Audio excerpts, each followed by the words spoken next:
예, 안녕하세요. 자, 그,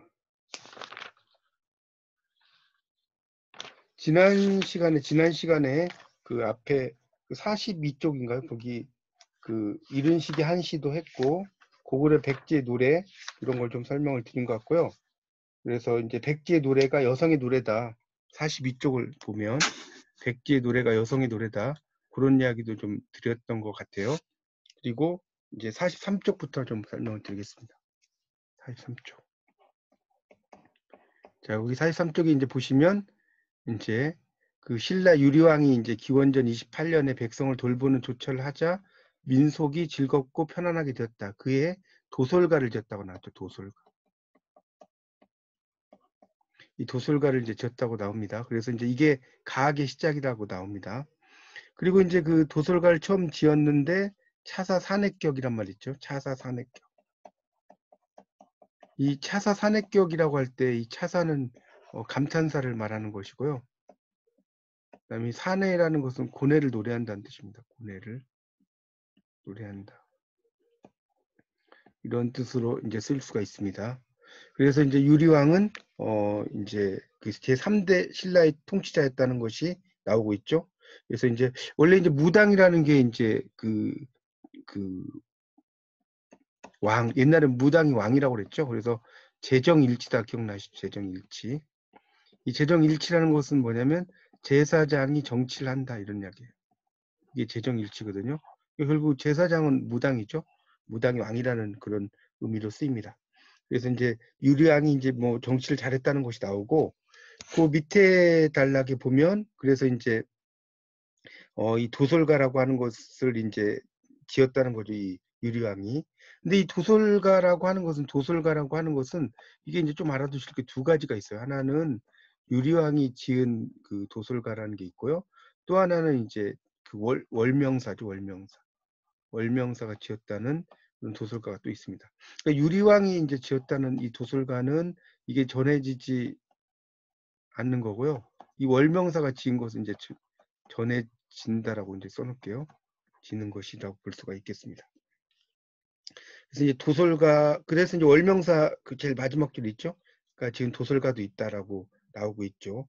그러니까 하여튼 두 가지가 있다는 정도 이해하시면 될 것 같습니다. 44쪽으로 넘어가 보시면요. 그래서 도솔가는 작품 이름이면서도 또 갈래 이름이기도 하다라고 또 나오고 있죠. 그래서 이 도솔가라는 것이 이제 결국은 그런 그 신라의 악장이라고 이제 할 수가 있습니다. 그러니까 악장이라는 것은 그 44페이지에 그 셋째 줄 끝에부터 보면 고려왕조나 조선왕조는 왁장이라는 노래를 제정했다고 나왔는데 이 악장이라는 것은 일종의 뭐랄까요? 그, 그 일종의 떴다방 비슷한 거죠. 그러니까 그 나라가 처음 생겨지면 이게 이제 악장이 만들어지고 그 악장이 만들어지면서 이제 어떤 노래라든가 이런 것들이 이제 생기게 되는데 이게 오래 가지를 못해요. 악장은. 뭐 조선이든 고려든 이 악장은 이게 뭐랄까요? 이게 길지가 않다. 그 기간이. 그렇게 좀 이해를 하시면 될 것 같습니다. 그렇게 좀 정리를 하고 또 넘어가죠. 그래서 이제 그 삼국사기에는 44쪽에 그 도솔가 이어서 회소곡, 이 회소곡이라고 할 때 이 회소라는 말 자체가 슬프다는 뜻이에요. 슬프다. 이런 뜻입니다. 그래서 이제 유리왕이 이제 육부의 여자들을 패를 나눠서 이제 길쌈 경쟁을 하는 거예요.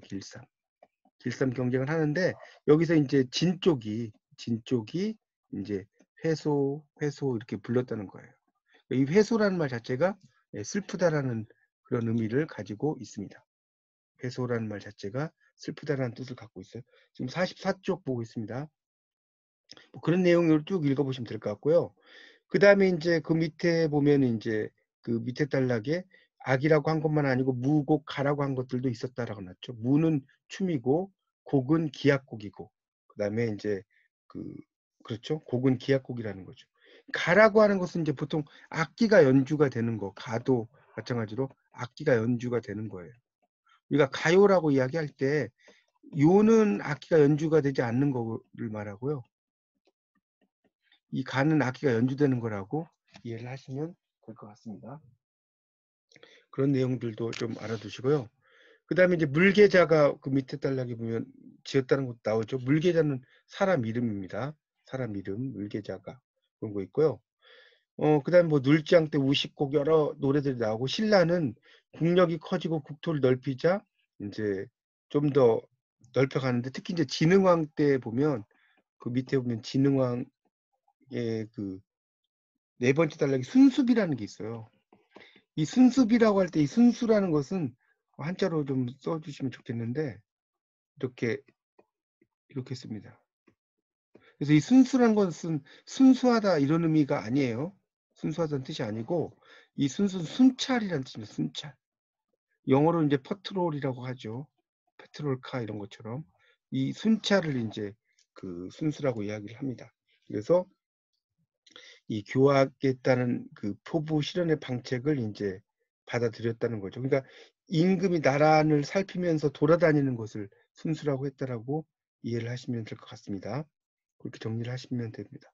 자, 45페이지에 보면 45쪽으로 넘어가겠습니다. 그래서 거기에 보면 이제 그 우륵 나오죠. 우륵.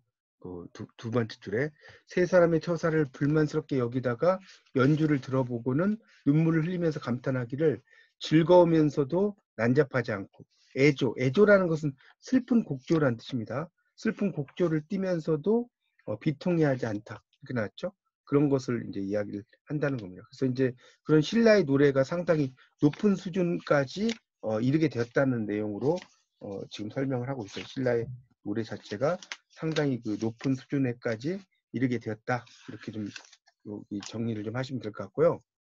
자, 그 다음에 이제 단락에 보면 이제 그 나라의 곡과 민간의 가나 요가 있다 이렇게 나왔죠. 그러니까 우리가 다시 좀 정리를 하면 이 곡이라는 것은 거기 있죠. 곡은 나라의 곡이 나라의 곡이라고 노래라고 볼 수가 있겠고요. 가는 악기가 연주되는 거고 요는 악기가 연주되지 않는 거다. 이렇게 이제 볼 수가 있겠습니다. 근데 주로 이제 가요는 민간에서 많이 불렀다는 거예요. 이거는 이제 나라의 노래고 그렇게 정리하시면 될 것 같습니다. 자, 그다음에 이제 향가와 작품 세계로 넘어가서요. 그 밑에 이제 향가는 개별성 이런 것을 이제 그 향가를 하고 하는 것이 이게 시골의 노래라는 뜻이 아닙니다. 그걸 이제 그렇게 착각하시면 안 돼요. 시골의 노래란 뜻이 아니고 이때 이제 향자는 그 이게 시골 향자긴 하지만 신라를 가리켜요. 신라. 이게 이제 신라의 노래라고 이해하시는 게 더 좋습니다. 향가는. 그래서 이제 이 도솔가 대목을 보면 경덕왕이 열명사를 불러 노래 지으라고 하자 국선지도에 속했다. 다만 향가만 깨쳤고 범성은 모른다. 이 범성이라는 것은 불교 노래라고 써놓으세요. 범성. 이것은 불교 노래.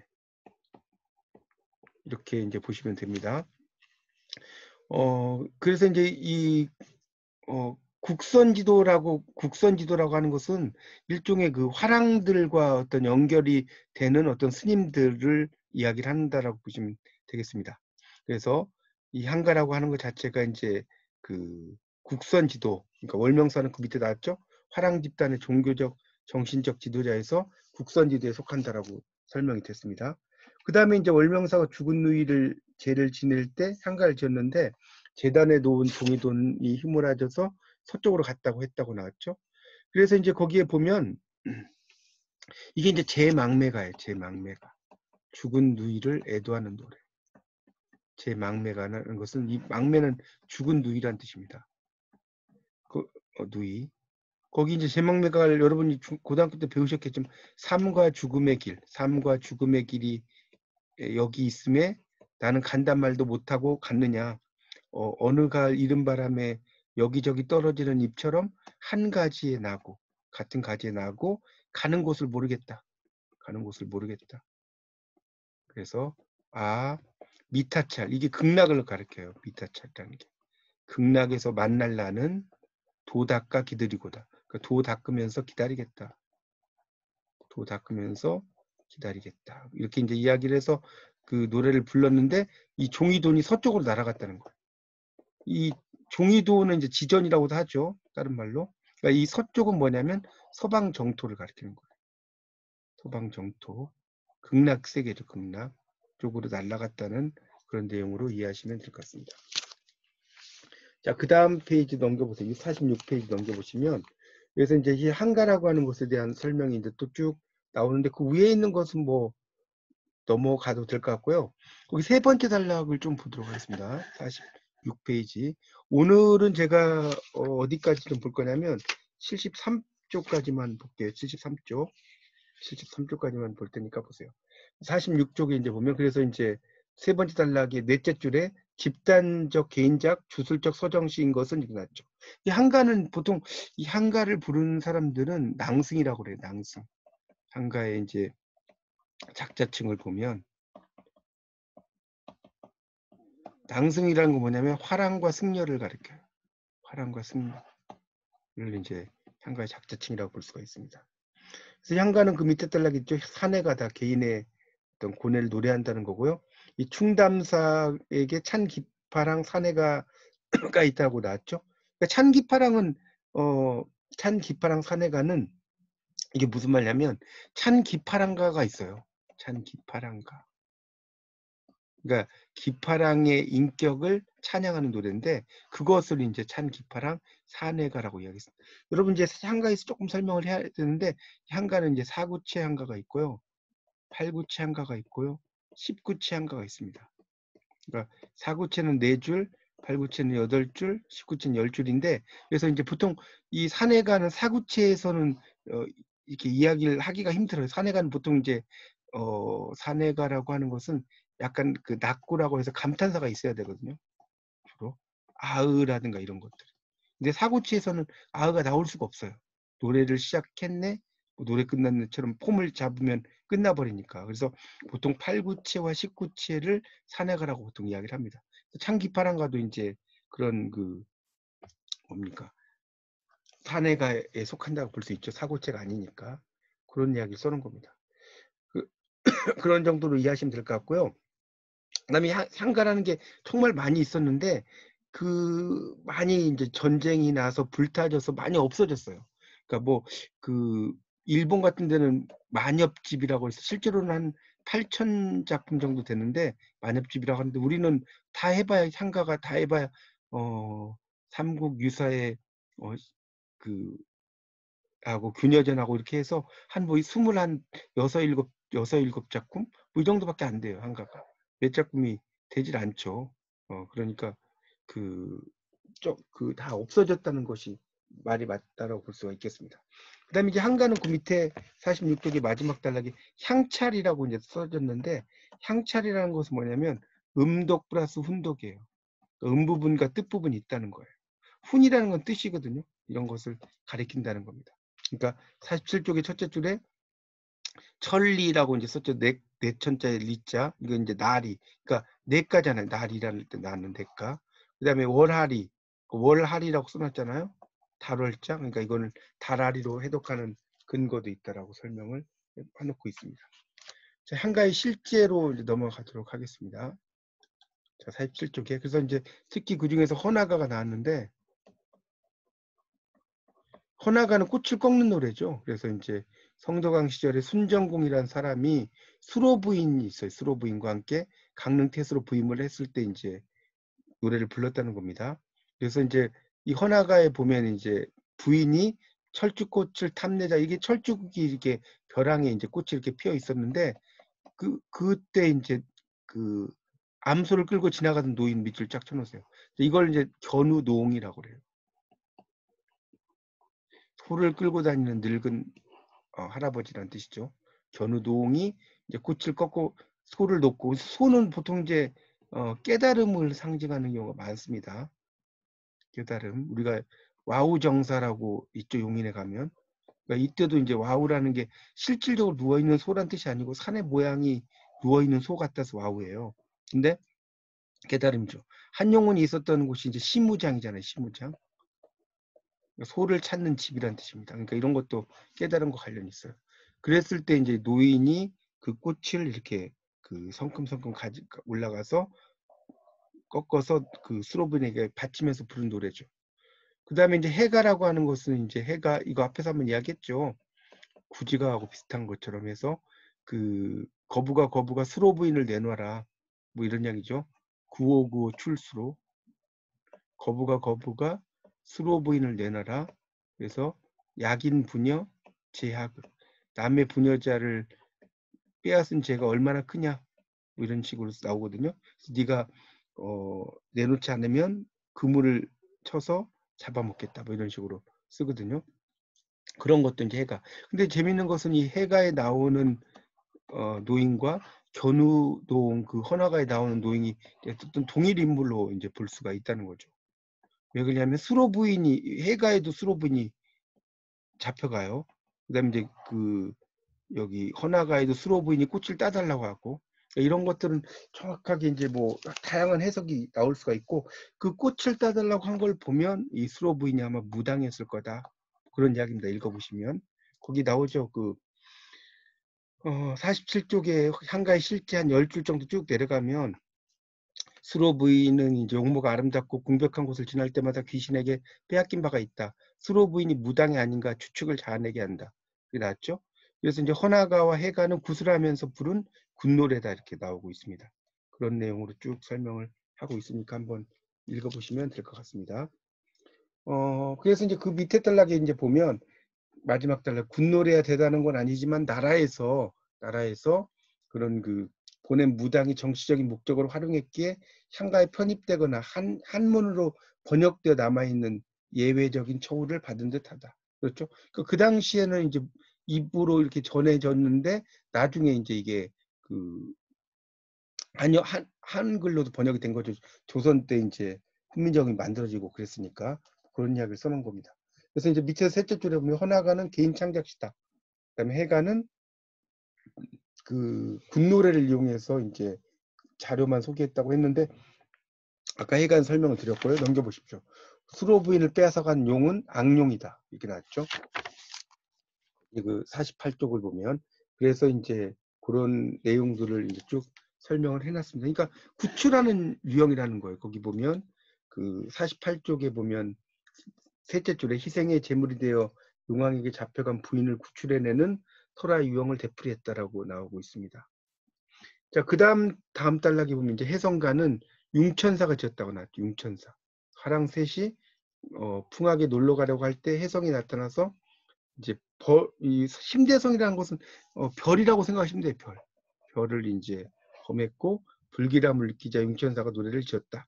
이렇게 나오고 있습니다. 그래서 이제 그런 것이 이제 바로 해성가예요.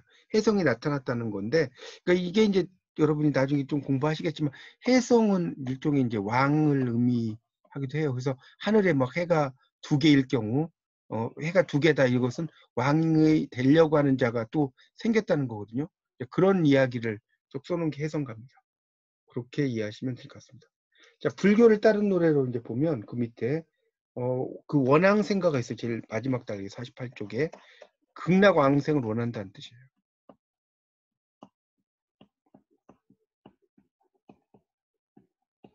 그래서 광덕이라는 사람이 신을 삼아서 생계를 꾸렸고 아내는 분황사 종이었다. 광덕의 벗 엄장은 농사를 지으며 살아가는 처지였고 광덕이 죽자 광덕의 아내를 차지했고 세 사람의 관계가 흔히 있을 수 있는 것이다. 하층민의 생활이 문헌해전하는 희귀한 사례다. 이렇게 나왔죠. 그래서 이제 이 광덕이 이제 그 거기 보면 죽었다라고 이제 했는데 오른쪽에 그 49쪽을 보시면 셋째 줄에 광덕은 승려죠. 아내는 관음보살의 하신이다. 그리고 한 번도 동침하지 않았다고 한다. 그러니까 사람으로 나오지만 거의 신의 경지로 이제 여기서는 봐야 된다라고 볼 수 있겠죠.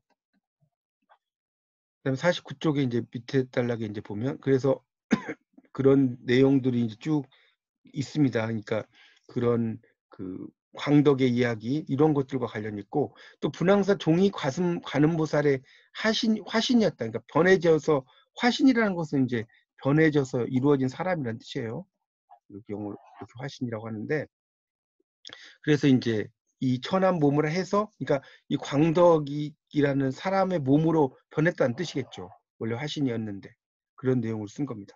그래서 이제 그 불도를 종로로 사는 사람도 닦으면 높은 자리가 갈 수 있다. 뭐 이런 이야기를 써놨다는 겁니다.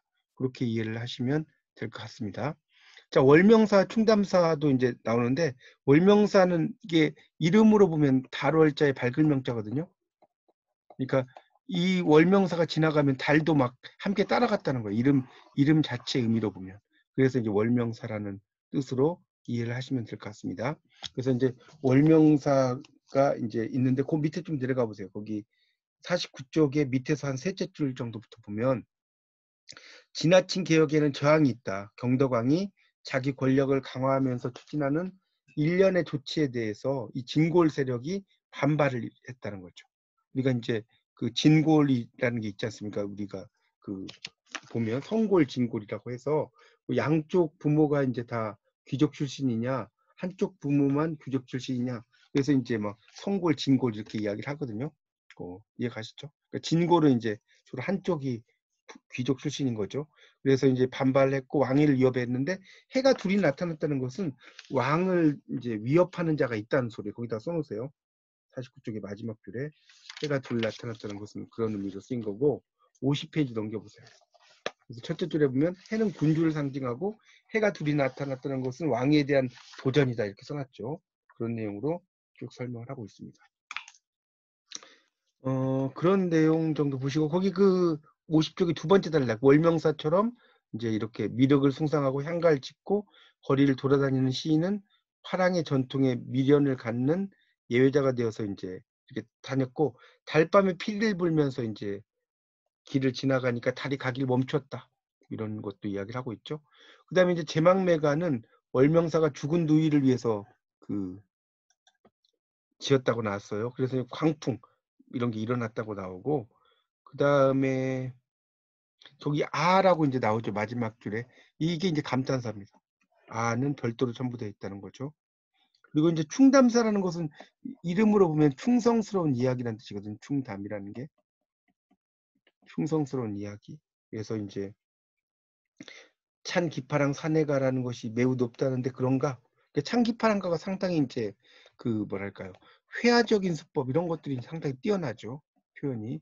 거기 보면 이런 게 나오거든요. 새파란 거기 51쪽의 첫째 줄에 좀 써놓으세요. 기파랑을 찬양한 노래인데 나리에 화랑의 얼굴이 있어라. 이게 나오죠. 그러니까 이 나리는 냇가를 가리키고요. 이 화랑이 이제 기파랑을 가리키는 겁니다. 그래서 이제 이 새파란이라는 색채 대비가 있고 마지막에 이렇게 나오거든요. 잣까지 높아 서리 모르시올 하반이. 화반이라는 건 화랑의 우두머리를 가리킵니다. 화반이라는 게. 그래서 이런 걸 통해서 이제 설명을 또 하고 있습니다. 그러니까 이런 것들이 이제 작가지, 설이 다 색채 대비가 뛰어난 작품이죠. 그래서 고매한 인격을 찬양하는 노래다라고 보시면 될 것 같습니다. 그 밑에는 이제 뭐 다 그런 정도의 이야기니까 이거는 넘어가도록 하겠습니다. 그 정도 하고 이제 설화에 나타나는 상하 남녀 관계로 넘어가겠습니다. 자, 신화적 상상의 유산이라고 나왔는데, 그래서 이제 이런 그 신화적인 상상력들이 이제 많이 있는 것들이 이제 삼국 유사에 있다는 거죠. 자, 52쪽으로 넘기시면, 거기 그 설화에 대한 얘기 나오죠. 세 번째 단락에. 설화는 살아온 내력이나 생각한 바를 이야기를 만들어서 나타내 흥미를 끈다. 이렇게 나오고 있죠. 그래서 이제 삼국 사기와 삼국 유사가 있는데, 이 삼국 사기는 약간 정사라고 보시면 돼요. 삼국 사기가 정사. 그러면 삼국 유사는 야사라고 볼 수가 있겠죠.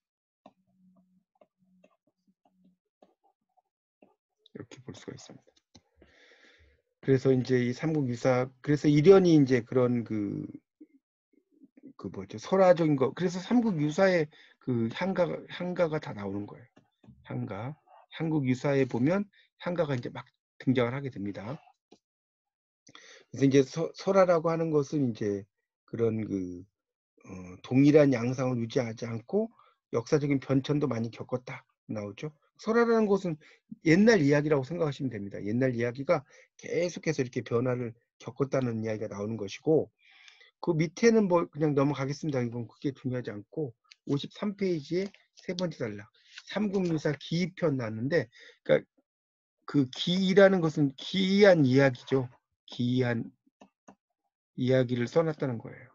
그래서 위치항의 주겹, 이 주겹이니까 대나무 잎이라는 뜻이에요. 대나무 잎 군사죠. 그래서 신화의 성격. 그래서 위추왕이 죽어 묻힌 무덤에 대나무 잎 군사가 나타나서 적병을 물리치기도 하고 나라의 잘못을 바로잡기도 했다라는 것이 또 나오고 있습니다. 그 다음에 이제 37대 해공황 때는 김유신 홀령의 요청을 받고 김유신 후손이 몰려 죽게 된 원통한 사정을 해결해 줬다고 했다라고 또 나오고 있습니다. 거기 이제 그래서 이제 혁것의 탈의 알지 뭐 이런 이야기들이 이제 왕족의 신화도 뭐 이런 그 기이한 이야기 나오죠. 그러니까 다 난생 신화죠. 쉽게 말해서 아래에서 사람이 태어나는 그런 이야기도 나오고요. 마지막 단락에 보면 이제 신라 왕권이 신성하다는 증거물에 대한 이야기가 쭉 있는데 31대 신문왕은 옥으로 된 혁띠죠. 받고 용이 알려주는 바에 따라 만파식적을 부렸다는 거죠. 피리를 가리키죠. 만파 식적할 때 이 적자가 피리 적자죠. 적군이 물러나갔다. 그다음에 이제 금척이라고 하는 것이 이제 금으로 된 잔데 일종의 통치의 법도를 상징하는 거. 그러니까 이게 이제 용비어천가라든가 이런 걸 보면 금척이 많이 등장을 해요. 그거는 용비어천가 공부하시면 좀 나올 겁니다.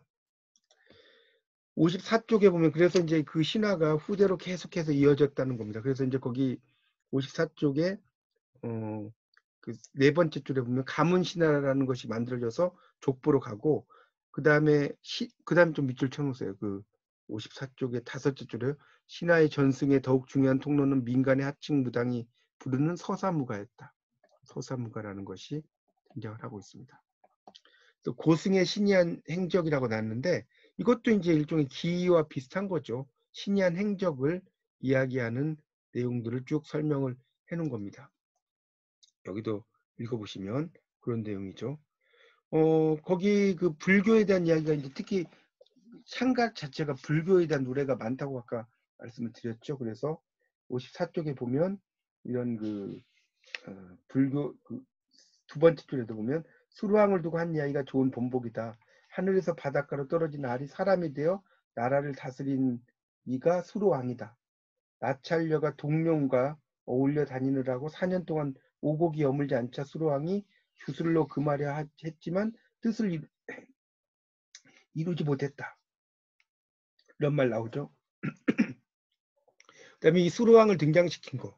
수루왕 자체가 이제 머리 숫자에 드러날 로자라고 그랬죠. 머리 숫자에 드러난다. 그러니까 머리부터 이렇게 나왔다는 거에 태어날 때 그 수로죠, 수로.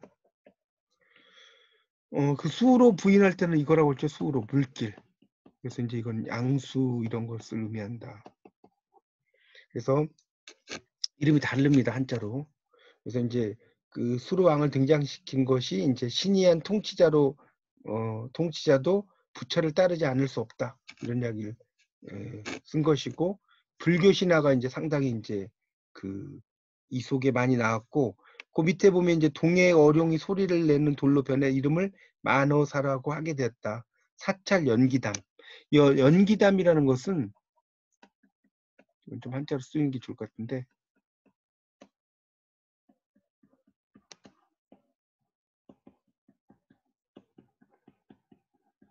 이겁니다. 그러니까 인연에 의해서 그 일어나는 거죠. 연기담이라는 게 인연에 의해서 일어나는 이야기. 이게 연기담이에요. 인연 그것과 관련이 있는 거라고 보시면 될 것 같습니다. 자, 그다음에 이제 55쪽으로 이제 가보면 이제 고승담 옛날에 이제 높은 승려들의 이야기가 쭉 나오고 있죠. 자, 이건 좀 필기를 조금 설명을 드리고 가겠습니다. 그러니까 이것은 불교가 유입이 되는데 영웅, 고승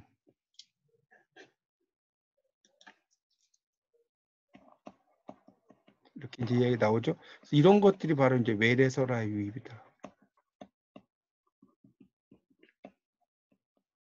그리고 이것이 다시 불교의 정착이죠. 불교에 정착하는 거죠. 그래서 불교 설화의 다양화. 불교 설화가 아주 다양해졌다는 거예요. 그걸 이야기를 한다고 볼 수가 있겠습니다. 그래서 이제 그 55쪽에 이제 보면 이제 그래서 이제 이런 고승담 같은 경우가 이제 쭉 나오죠. 김대문이 지었다는 고승전 뭐 이런 이야기도 나오고, 그러니까 옛날 어떤 그 고승들의 어떤 여러 가지 이야기들을 이렇게 쭉 설명을 해놨다는 거예요. 이 고승담이라고 하는 것 자체가. 그래서 이제 밑에 뭐 쭉 나오는 것들이 이제 다 고승에 대한 이야기를 쭉 설명을 해놓은 겁니다. 예. 그건 여러분이 한번 읽어보세요. 고승 이야기 같은 경우는. 거기 55쪽에 네 번째 단락을 보면, 그래서 불교에서 누구나 부처가 될 수 있다고 한 이상은 현실과 거리가 멀었다라고 나왔죠. 그러니까 누구나. 그래서 그 진정은 생계를 잊지 못한 어머니를 남겨두고 출가해서 의상의 제자가 되었다. 살핀 바이지만 광덕은 신을 삼아서 살아가는 처지. 신발 신을 말해요. 아내는 분황사 종인 처지를 무릅쓰고 불법을 닦아 높은 경지에 이르렀다고 한다고 나오고 있습니다. 자, 그 다음에 영웅담의 성격 변화가 이제 56쪽으로 넘겨 보시면, 그래서 이제 그 영웅담에 대한 이야기들이 또 쭉 나옵니다. 그래서 특히 이제, 그 세 번째 단락에 보면, 김유신에 관한 전승을 들어 영웅 이야기의 변모를 살펴보자. 위대한 인물이 되려면 호국산신과 만나야 한다는 생각, 이런 게 있었다는 거예요. 그래서 삼국사기에는 김유신이 17살 때 중학 석굴에 가서 이제 난리를 평정할 힘을 달라고 기원하니까 노인이 정성을 시험하고 나서 비법을 전해줬다. 그렇게 나오고 있죠. 또 삼국유사는 김유신이 고구려로 가다 만난 친해진 세 여자가 산신의 모습을 드러내면서 고구려 첩자에게 속아서 동행하고 있다고 알려줬다. 이렇게 나오고 있죠. 이런 것들이 이제 후국 산신에 대한 이야기를 쭉 설명을 했다는 겁니다. 삼국 사기든 삼국 유사든. 그러니까 이 삼국 사기라는 것도 약간 정사긴 하지만 야사적인 요소를 전혀 안 썼다라고 할 수는 없다. 이렇게 보시면 될 것 같습니다.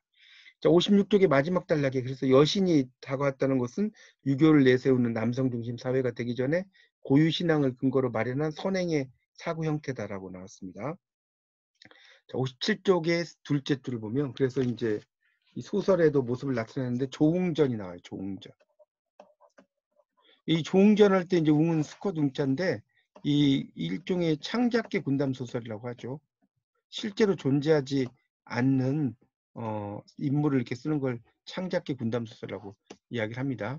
그래서 그다음에 박시전도 마찬가지죠. 박시전도 이제 나오는데 이제 박시전은 근데 이제 이 박씨라는 하나의 인물을 있다라고 생각을 해서 이제 보통 이거는 이제 역사 군담 소설로 보통 이야기를 해요. 박시전에 대해서는. 나중에 이제 공부를 하실 거예요. 그런 사람들에 대한 민중 영웅에 대한 이야기들도 막 나오고 거기 57쪽에 이제 네 번째 단락에 미천한 인물이 행운이 됐다 해서 온달 이야기, 바보 온달 평강공주 하시고 그다음에 밑에 보면 이제 서동이 경우도 있죠. 서동이, 마퉁이. 마퉁이란 건 마 파는 아이란 뜻이에요. 말을 파는 아이. 그래서 이제 마는 일종의 고구마라고 생각하시면 돼요. 고구마는 아니고 고구마 비슷한 그 과일 같은 거 있죠. 그걸 채소 같은 거 있죠. 그런 걸 말한다고 보시면 되겠습니다. 그다음에 영웅이라고 하는 인물은 그 초인적인 존재의 도움을 받지 않을 때 위대하다라고 나왔죠. 뭐 이제 그런 이야기 써놨습니다. 그래서 거타지에 대한 이야기 나오고요. 활 잘 쏘는 영웅이라는 이야기도 설명을 하고 있습니다. 자, 그 다음에 58쪽을 보면 하층민의 소망과 시련이라고 나왔죠. 그래서 이제 하층민의 이제 이야기들도 상당히 이제 많이 등장을 한다는 거죠. 거기에 보면 거기 그 두 번째 단락으로 이제 가보겠습니다. 보면 왕과 일반 백성은 구별되고 쉽사리 어울릴 수 없었는데 설화에서는 왕과 일반 백성의 관계를 정면으로 취급한 게 많다. 이 나오고 있죠. 그래서 쭉 내려가다 보면 왕의 부당한 요구 때문에 고난을 겪었다. 존귀한 여왕과 미천한 남자 사이에 그 사랑을 다룬 것이 있다는 거. 신분의 차별 이런 것을 이제 갈등을 이야기하죠. 여기도 이제 그 무왕이 됐다는 거. 그러니까 이 서동이 이제 이 무왕이 되는 거죠. 선화공주와 결혼해서 그걸 이야기하는 거죠. 그래서 그런 내용으로 이제 써놓은 것이고요. 그 다음에 그 마퉁이가 무왕이 되고 고구려 미천왕이 가난한 처지에서 떠돌아다니던 총각이었다. 고아로 자라난 아이가 남의 집에서 머슴살이를 하면서 낮에 나무하고 밤이면 주인의 짐을 방해하는 개구리에게 돌을 던지는 짓을 하다가 소금 장소로 나가서는 관가에 잡혀가는 수모까지 겪었다. 이런 말도 하고 있죠. 근데 왕손이 밝혀져 가지고 왕위에 올랐다. 이런 식으로 또 설명은 되고요. 그다음에 이제 구토지설이 밑에 있죠. 권력의 횡포의 마지막 단락. 지혜로 맞서야 된다. 그래서 그 구토지설이라는 게 이제 뭡니까? 거북과 토끼의 이야기라는 뜻이에요. 거북과 토끼의 이야기. 그래서 이게 이제 토끼 간이 있죠. 토끼의 간. 토끼의 간을 이제 가지러 가서 뭐 이걸 잘하라고도 하고 뭐 거북이라고도 하는데 별주부전이라고 하죠. 이 이야기로. 그래서 이제 가지러 갔는데 토끼가 이제 영특해서 나는 간을 밖에다가 내놓고 다닌다. 그래서 다시 간을 찾으러 올라와서 도망가 버리는 이야기잖아요. 그래서 59쪽에 보면 이제 그 마지막 줄 58쪽 김춘추가 고구려에 갔다가 죽게 되었을 때 뇌물을 받은 고구려 권신이 일러줬다는 이야기. 이런 것도 다 불경을 토대로 들어온 외래설화다. 이런 거고요. 그다음에 이제 도미설화도 있어요. 그 도미 그 59쪽의 두 번째 단락. 도미는 이제 남자 이름이에요. 아내가 당한 순한 이야기인데 왕의 행포를 고발하고요. 하층민이지만 의리를 알았다. 그래서 도미의 아내가 아름다웠어요. 예쁘고. 그러니까 이제 백제 계루왕이 이제 자기 욕망을 채우기 위해 백성을 괴롭혔다라고 나왔죠. 그래서 백성의 아내를 차지하기 애쓰다가 실패했다. 이런 이야기가 그 나오고 있습니다. 도미 이걸 이제 도미설화라고 그래요. 도미설화. 그리고 남녀 관계를 이제 반대로 설정해서 미천한 백성이 여왕을 사모하는 이야기. 그 다음 단락 있죠. 그래서 선덕여왕과 직이라는 역졸의 이야기죠. 그러니까 직이가 이제 이 선덕여왕을 너무 그 사랑을 했는데 결국 이제 선덕여왕이 이제 팔찌가 있는데 그거를 이렇게 가슴에서 대니까 막 불이 막 불이 이렇게 나버렸다는 거예요. 심장에. 그런 이야기예요. 말도 안 되는 그런 설화적인 이야기죠. 그런 것들도 있고요. 그 밑에 단락이면 선덕여왕은 처녀로 일생을 보냈다. 그래서 이름과 형상이 이상한 여근곡에서 겨울에 개구리가 떼져온다는 말 듣고 개구리는 병사의 모습을 하고 있어 적군이 쳐들어온 줄 알겠으나 여근에 들어간 남근이야 움츠려들게 마련이 염려 없다고 할 정도로 개방적인 성격이었다. 이건 이제 선덕여왕의 이제 어떤 이야기를 써놓은 겁니다. 어쨌든 이 직위와 그래서 이제 곧 나오죠. 선덕여왕의 아름다움을 흠모했고 쭉 내려가 보면 왕은 팔찌를 빼서 직위의 가슴에 놓고 가버렸죠. 잠을 깬 직위는 충격을 받아서 불귀신이 돼버렸다. 뭐 이런 식으로. 그래서 이제 선덕여왕이 지은 주문을 붙이고 끌 수가 있었다. 실질적으로 뭐 불이 붙었다 이런 의미는 아니고 마음속에 어떤 사랑의 열정이라든가 이런 것이 있었다는 그런 내용으로 이제 이거는 정리를 좀 하시면 될 것 같습니다. 그래서 직위가 불귀신이 되어 낸 불을 선덕여왕이 껐다. 사회적인 장벽은 인정하고도 아름답기 그지없는 상상을 해본다. 그러니까 실질적으로는 이렇게 이제 하층민과 어떤 귀족들이 뭐 이렇게 뭐 결혼이라든가 이런 걸 하기가 쉽지 않다는 것을 이제 이런 예를 들어서 이렇게 설명을 한 것이다라고 볼 수 있죠. 그래서 이제 남녀의 사랑은 다 백성으로 설정한 이야기에서도 다루지만 이제 고통이 가중되는 것이 하층민의 삶이다. 이런 이야기를 이제 그 60조까지 이제 올라가서